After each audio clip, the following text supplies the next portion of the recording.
My name's Adrian. I'm a second year marine science student. In the future I want to be a marine researcher studying the behaviours of large migratory species, so things like turtles, dolphins, whales, sharks. I love them.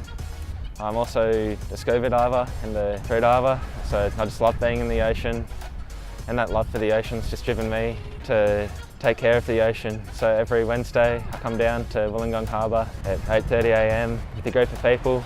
We come down, clean up plastic from the water, from the land, and get the data from that to see what the problem is, see what we need to tackle.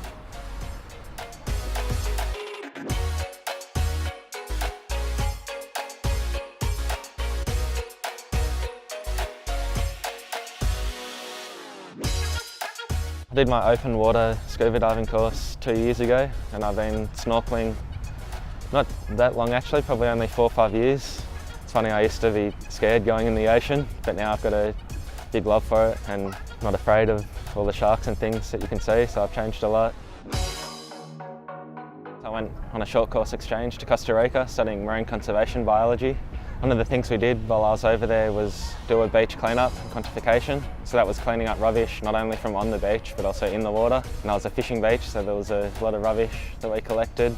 That, I guess, inspired me to do something back here. And then when I was walking along the beach one day, just along the harbour here, I noticed how much there was and realised that this would be a good spot to start doing that here.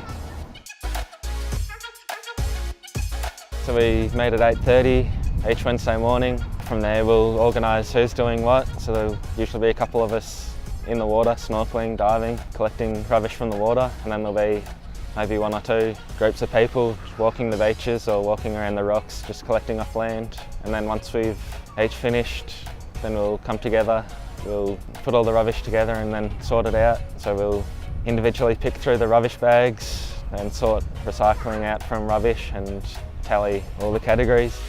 What we can learn from categorising the rubbish is what the major rubbish is we're dealing with. So we tend to find a lot of plastic packaging, a lot of cigarette butts, a lot of plastic lids and drink bottles and things like that. So we can learn what is the most important to cut down, but also we can identify with the cafes surrounding here what they're responsible for.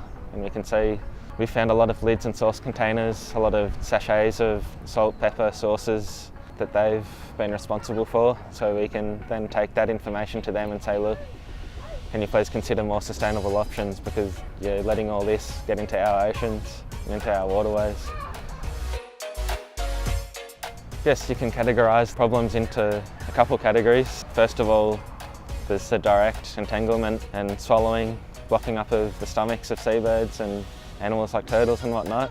So there's a direct impact there, but the impact that other people don't realise is that plastics break down into smaller bits which absorb chemicals, and then they bioaccumulate up the food chain, and then we're eating them as well. So the fish we're eating is beginning to be more and more polluted with this plastic and chemicals that they're absorbing. So it's not just a risk to the animals but also to us. Combined on land and in water, just over 4 cleanups. We've collected, I think, over 1,800 individual pieces of rubbish, as well as a lot of plastic packaging as well.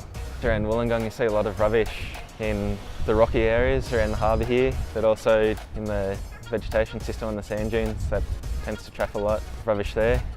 So you get a lot of build-up around bushy areas close to the coast, which isn't nice, but at the same time it's good that that's being trapped there rather than getting into our oceans.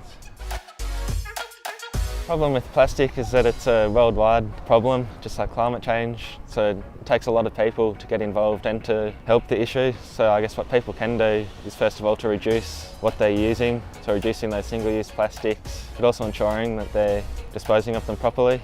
Another great thing would be for people to get involved in cleanups, just like me. So if you've got time, just go out with a plastic bag, collect what you can and chuck that away. I love the ocean, do it for the oceans. I want to be able to enjoy the oceans, and I want my kids and grandkids to be able to enjoy it as well. Plus a lot of people rely on the oceans for their food and income, so it's just important to preserve what we've got.